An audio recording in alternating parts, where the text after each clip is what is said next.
दोस्तों, इस रिकॉर्डिंग के बीच में मैंने अपना बहुत ज़्यादा कमेंट्री नहीं की, इसलिए कि ताकि आप जो प्रोग्राम हुआ है उसे मूल स्वरूप में अच्छे से ज़्यादा देख सकें। तो इसलिए मैंने इसमें अपनी कोई भी रनिंग कमेंट्री नहीं की और ना वॉइस ओवर किया। वॉइस ओवर भी बहुत कम किया ताकि आप लोगों की जानकारी में वो चीज़ आ सके। और इसे आप लोग देखिए और आनंद लीजिए इसको टेप, क्योंकि लंबा वीडियो हो रहा है तो मैं इसे 3 पार्ट्स में कर दूंगा और इक्वली इसे डिवाइड कर दूंगा 3 पार्ट्स में। तो आप उसका एंजॉय करिए। बहुत बहुत धन्यवाद। आज हम लोग शहीद हेमू कालानी जो सबसे पहले काल में उनके एक सूझबूझ से। दोस्तों, ये अलग अलग यहाँ पे स्टॉल्स लगी हुई हैं। ये सबसे पहले आप देख सकते हैं, ये एपेक्स हॉस्पिटल की तरफ से निःशुल्क चिकित्सा सेवा के लिए है। फिर उसके बाद सिंधी साहित्य अकादमी की तरफ से मध्य प्रदेश संस्कृत परिषद भोपाल की तरफ से किताबों के स्टॉल है। उसके बाद दिल्ली BSS की ये स्टॉल लगी हुई है। और उसके अगर आप आगे देखेंगे तो यहाँ पे सिंध के क्रांतिकारियों के उस पे ये एक बुक्स की स्टॉल लगी हुई है। और उदय अकादमी नागपुर की स्टॉल उसके बाद लगी हुई है। मोमेंटो डिस्ट्रीब्यूशंस का है ये।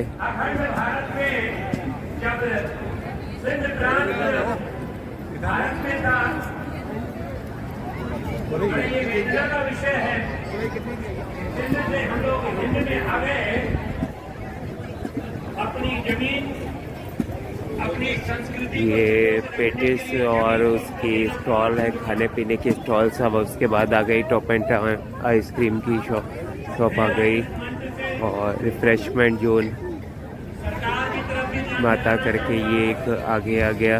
ये मैंगो जूस का है।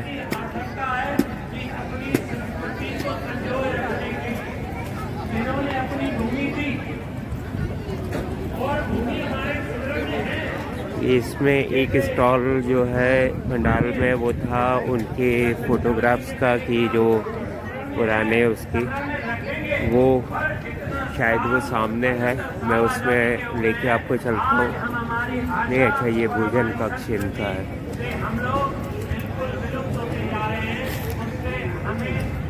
सरकार का होता है वो संस्कृति बनती है। बराबर ध्यान दिलाने की आवश्यकता है। समाज को आज आह्वान करूंगा, आप भी छोड़ के आए सनातन के लिए, धर्म के लिए। वो भी कुछ महापुर इंदौर में जो हमारे बच्चों किसानों के। ये यहाँ पे दोस्तों ये भोजन वाला है। और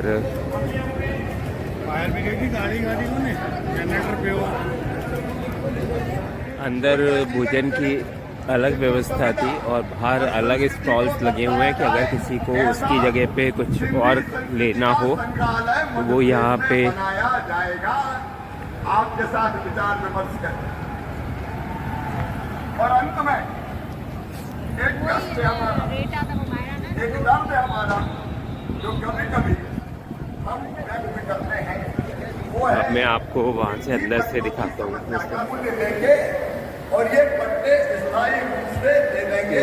अंदर की तरफ अधिकार आपका हो जाएगा। सुनने के लिए अब 1 करोड़ 8 लाख के आपको समय थयो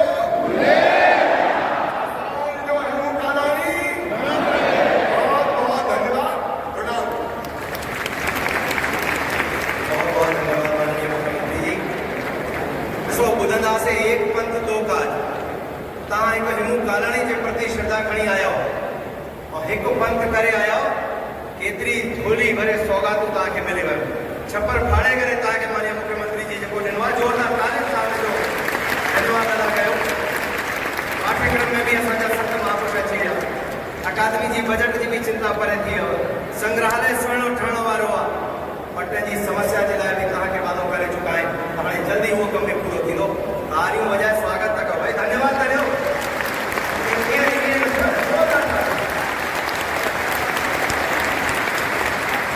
इस पूरे परिसर में एक प्रयास भारतीय सिंधु सभा ने किया है कि इसे प्लास्टिक फ्री जोन बनाए ऐसा हम सबके मन में था इसलिए पेयजल भी हम लोगों ने पूरा प्रयास किया कि केवल मटकों के माध्यम से कांच की बोतल के माध्यम से हो ना के बराबर कुछ लोगों ने अपने व्यवस्था से पानी की बोतलें लाई हैं इस दिशा में हम सभी आगे बढ़े युवा बंधु आगे बढ़े पर्यावरण के प्रति सचेत रहे ऐसा संदेश देने का प्रयास यहाँ से किया गया है हम सिंधियों की एक विशेष बात है कि हम धर्म और समाज के लिए जीने की भावना जन्म से ही लेकर आगे बढ़ते हैं और यही भावना हमारे संगठन गीत में भी परिलक्षित होती है परम पूजनीय जी के मार्गदर्शन उनके आशीर्वचन से पूर्व मैं अशोक अगनानी जी से आग्रह करता हूं कि अपना संगठन गीत प्रस्तुत करें और उसके बाद परम पूजनीय सब संचालक जी से आग्रह है कि आपका आशीर्वाद हमें प्राप्त हो अशोक जी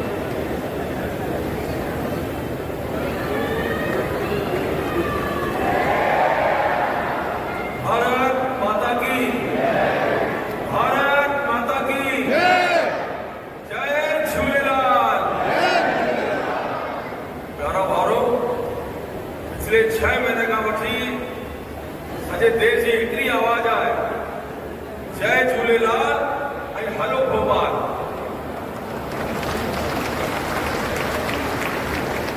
धन्यवाद आहे मध्य प्रदेश ऐं भोपाल जी सिंधी भाउरनि भेनरुनि खे देश भर में पखियल सिंधियुनि खे भोपाल में एकत्रित कयो आहे ऐं हिंद में सिंध जो नज़ारो ॾेखारण जो नज़ारो पेश कयो आहे उनजो अभिनंदन आहे वंदन आहे राष्ट्रीय स्वयंसेवक संघ जो अनुसांगिक संगठन भारतीय सिंधु सभा देश भर में 650 शाखाओं में असांजी हर बैठक में शुरू थियण खां पहिरीं अंत में देशभक्ति जो गीत गाईंदा आहियूं मां चाहींदुसि कि मंच से सम्मानित सभी असांजा कार्यकर्ता बंधु संत ऐं महिमान जेके एतिरे वॾे पंडाल में अगरि मूंसां गॾु दोहराईंदा त इहा आवाज़ सॼे देश में गूंजंदी मां चवंदुसि तव्हां दोहराईंदा धर्म लाइ जियूं असीं समाज लाइ जियूं असीं धर्म लाइ जियूं असीं समाज लाइ जियूं असीं ही धड़कनूं ही साह बि कुर्बान कयूं था असीं गर्व सां सभई चऊं सिंधी आहियूं हिंदू आहियूं देश धर्म संस्कृति खे अॼु असीं वरी बचायूं स्नेह भावना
धर्म लाए जीव मसीह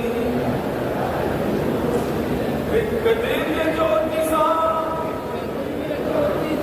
असंख्य दीप बरन था झूलन जो आसरो वठी सिंधी सब जियत था सिंधियत जी जोत थे बरदर सदा रखूं बसी सिंधियत जी जोत थे बरदर सदा रखूं बसी धर्म लाए जीव बसी समाज लाए जीव बसी डर तक विसाहती युवान गई विलास धर्म लाए जीव जय श्री राम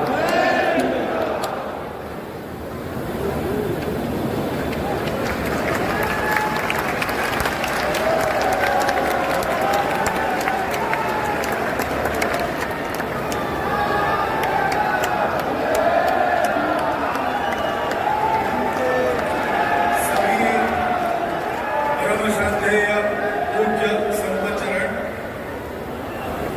आदरणीय मुख्यमंत्री जी, माननीय क्षेत्र संघचालक जी, मंचस्थ उपस्थित सिंधु सभा के सभी पदाधिकारी कार्यकर्ता गण, सिंधी समाज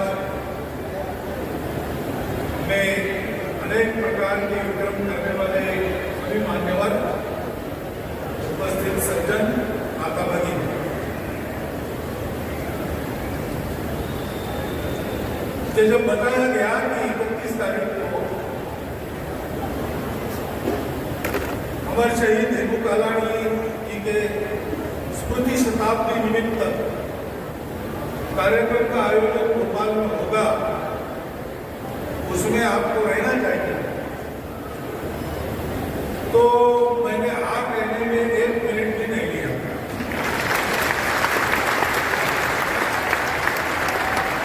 क्योंकि एक तो अपने देश के लिए प्राणार्पण करने वाले युवक का स्मरण है, और दूसरी बात है कि वह युवक अपने समाज के सिंधी बंधुओं से आता है।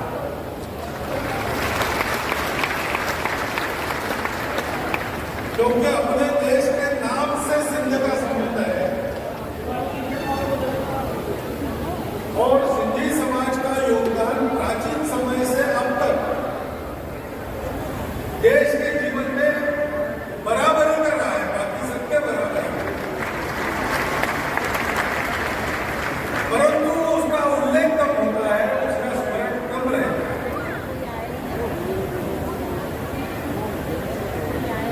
और उसका स्मरण कभी कभी लगता है कि अपने सिंधी समाज के नई पीढ़ी में भी कम हो रहा है। ऐसा नहीं होना चाहिए, और इसलिए ऐसे कार्यक्रम में सहभागी होना अपना कर्तव्य है। भारत की स्वतंत्रता का 75वां वर्ष चल रहा है। भारत के हित में प्राणार्पण करने वाले सभी शहीदों का अनुस्मरण करते हैं। उन्होंने अपने प्राण अर्पण किए, दोनों अंत में ही अनेक लोग चले गए। दुखद होता ही है। अभी इंदौर की घटना का उल्लेख सबको दुख है। कल मैं गंगा तट पर था, जिस समय ये वार्ता सुनी, मैंने मन ही मन उनके नाम से गंगा जी को नमस्कार किया।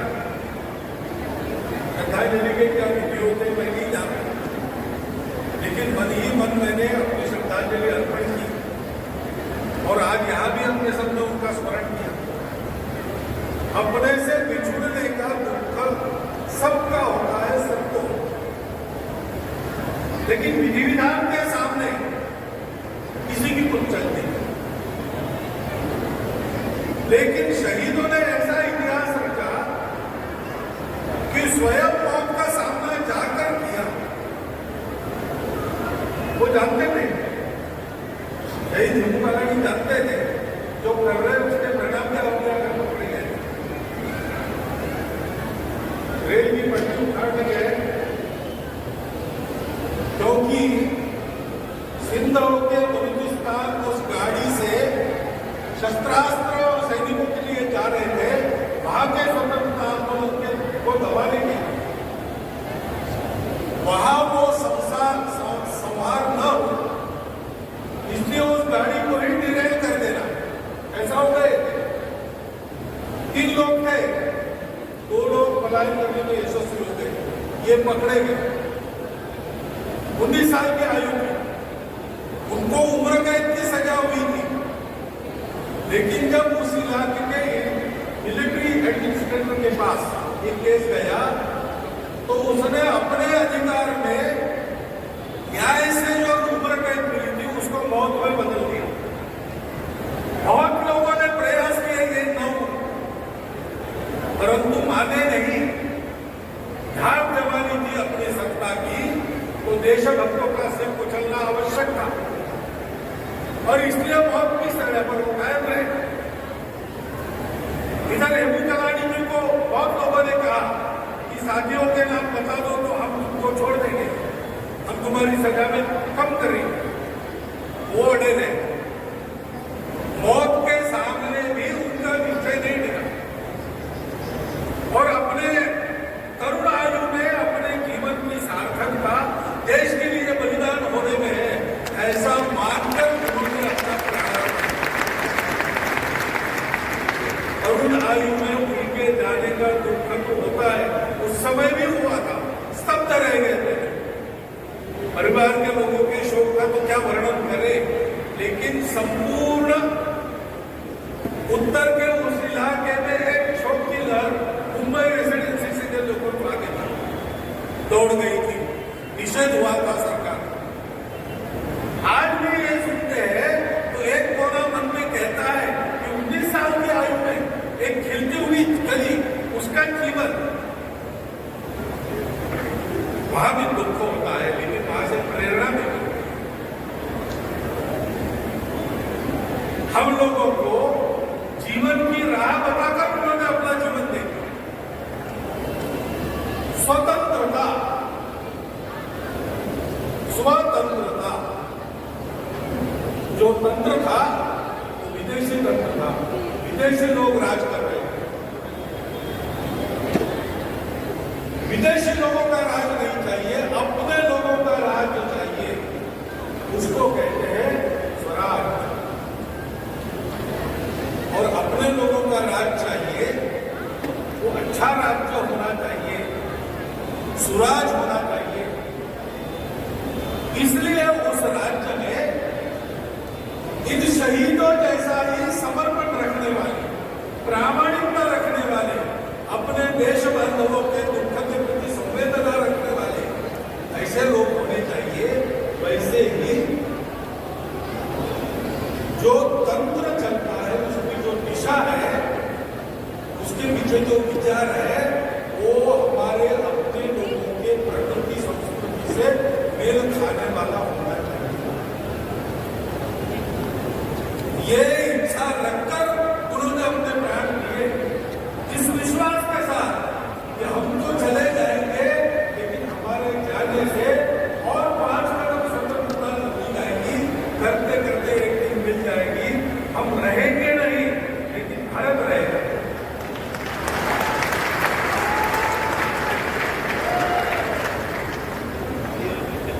मैं विचार करता हूं कि इस आदर्श को मन में लेकर सब सैनिकों ने, अगर कबरराम सिंह जी, कबरराम जी से तो ऐसे शब्द शहीद होगा, या कहिए कि राजा दहाड़ से ऐसे शब्द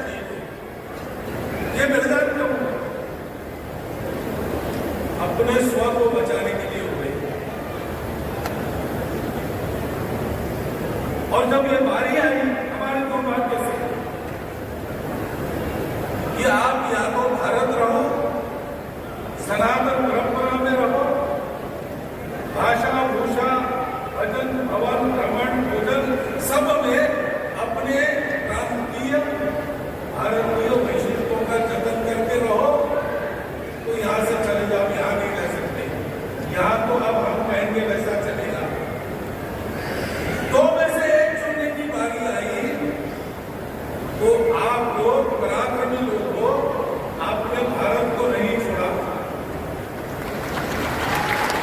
आप भारत से जब आप बाहर थे तो वहां भारत था। उस भारत को छोड़ने के बजाय उस भारत से आप उस भारत में आए। ये अपना देश है।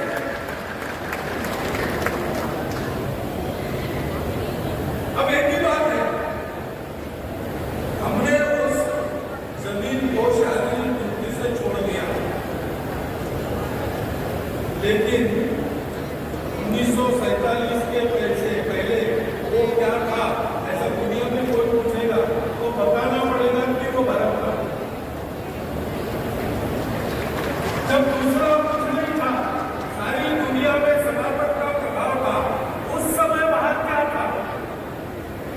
वही भारत था। सिंधु संस्कृति, वेदों के उच्चारण होते थे, भारतीय संस्कृति के त्याग के मूल्यों पर चलने वाला जीवन चलता था। हमको भारत को बसाना है। भारत खंडित हो गया, वो खंडित शरीर तो रह नहीं सकता, जोड़ना पड़ता है। तो हमने उस भारत को अपने पैरों तले से छोड़ दिया, इधर चले आए। लेकिन ये कोई आवश्यक नहीं है कि हम मन से उसको छोड़ें।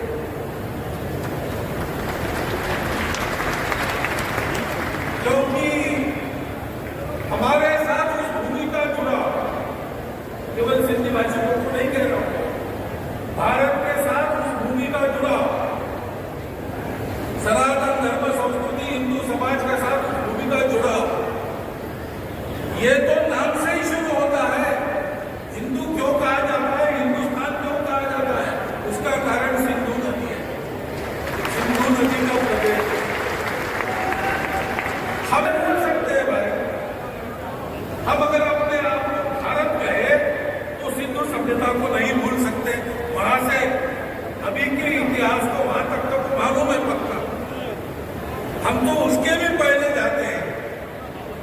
तो हमारे महाभारत में, हमारे रामायण में वहां के उल्लेख मिलते हैं, वहां के राजा, वहां की प्रजा, सबका वर्णन मिलता है। सिंधु नदी के सूक्त वेदों में या प्रदर्शन में है पूरा सिंधु सूक्त। उसको हम कैसे भूल सकते हैं? ये नाता हम कैसे तोड़ सकते हैं? हम उसको नहीं भूलेंगे, हम उस सिंधु को नहीं भूलेंगे, उस सिंध प्रदेश को नहीं भूलेंगे। हम अपनी भाषा, अपनी भूषा, अपना भजन, अपना भोजन, अपना भवन कैसा था, कैसे रहते थे, और अपना भ्रमण कहाँ जाते थे, किन तीर्थों की करते थे, भूलेंगे नहीं। क्योंकि ये विभाजन कृत्रिम है, ये तो पक्की बात है। इसके लिए कोई विवाद नहीं कर सकता, क्योंकि वो इतिहास में एक व्यक्ति को लाया गया सीमांकन करने के लिए, वो जानता नहीं और उसके पास केवल 3 महीने थे। वो पूरा करने का हम जाते समय उसने कहा कि देखो मैं इसका एक्सपर्ट नहीं हूँ, मैं जानता नहीं हूँ कैसा करना, मेरे पास समय भी नहीं था, जो मैंने किया है वो क्या किया है मैं भी नहीं जानता। ऐसा एक विभाजन। और दूसरी बात, उस समय योगी अरविंद ने कहा था कि इसको जाना पड़ेगा। आज जिसको हम पाकिस्तान कहते हैं, उसके लोग कह रहे हैं कि वो गलती हो गई, ये गलती हो गई, सब कह रहे हैं, सब मानते हैं।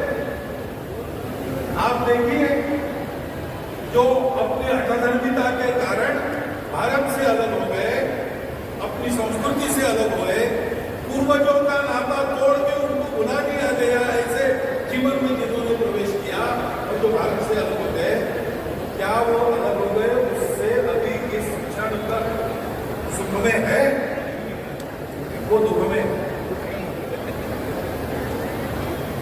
उस अपने भूमि को छोड़कर भारत के साथ रहने के लिए यहाँ जो आए, उन्होंने अपने जीवन को अपने पुरुषार्थ से फिर से खड़ा कर दिया। वो आज दुखी नहीं है, वह दुख है। क्यों है? क्योंकि कृत्रिम जीवन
जानते, वो वहां के जमीन के अनुकूल था। जब फिर से बारी आएगी, आप दोनों तरफ का भारत जानते हो, आप महाभारत को बसा सकते हो। और इसलिए पहली आवश्यकता है, शहीद हेमू कालाणी का हम स्मरण करते तो उनके जीवन की प्रामाणिकता को ध्यान में रखना, उनके जीवन की अकूत देशभक्ति को ध्यान में रखना और अपने देश के हित में, अपने समाज के हित में छोटे संकुचित स्वार्थों को छोड़कर सारे देश के साथ तन में एकाकार होते हुए सर्वस्व त्याग के लिए उनकी जो तैयारी थी उसको ध्यान में रखना, वैसा होने का प्रयास करना, ये पहली आवश्यकता है। दूसरी आवश्यकता है कि ये जो भारत है वो भारत केवल जमीन का नाम नहीं है, सिंध केवल जमीन का नाम नहीं है। आज भी उस जमीन का नाम वही कहते हैं, उसको सिंध ही कहा जाता है, लेकिन वहां सिंध है क्या तो हम लोग कहेंगे नहीं है। सिंध का एक स्वभाव है, सिंध की एक परंपरा है, सिंध का एक इतिहास है। सिंध की उस इतिहास को कहने की एक भाषा है, अपने संस्कृति को प्रकट करने के जो रीति रिवाज है वो सारा कायम रखना, उसको नहीं भूलना। अपने घर में अपना भजन चले, अपने घर में अपना भजन चले, अपने घर में अपनी सनातन परंपरा का गौरव बना रहे, उसकी जानकारी रहे, उसका आचरण चलता रहे। जमीन से उखड़ गई इसलिए कोई भी आगे इधर सुंदर ले जाए, ऐसे नहीं चलेगा। हम अपनी खुदी को बनाए, इसके लिए विशेषकर जो उस समय थे और इधर आए उनको तो सब पता है, उनको बताने की जरूरत नहीं। लेकिन जो इधर आने के बाद यहाँ पर जिनका जन्म हुआ वो उस लगाव को नहीं जानते, उस लगाव को तोड़ने पड़ने का दुख नहीं जानते। उनको ये समझाना पड़ेगा, उनको दर्द से आहत करने की जरूरत नहीं, लेकिन उनको उस अपनत्व से भरना पड़ेगा, उनका लगाव वहां होना पड़ेगा। वो भूल न जाए हम कौन थे, कौन है, कौन बनना है। और इसलिए सारे समाज के साथ कदम से कदम बढ़ाना, ये ध्यान रखना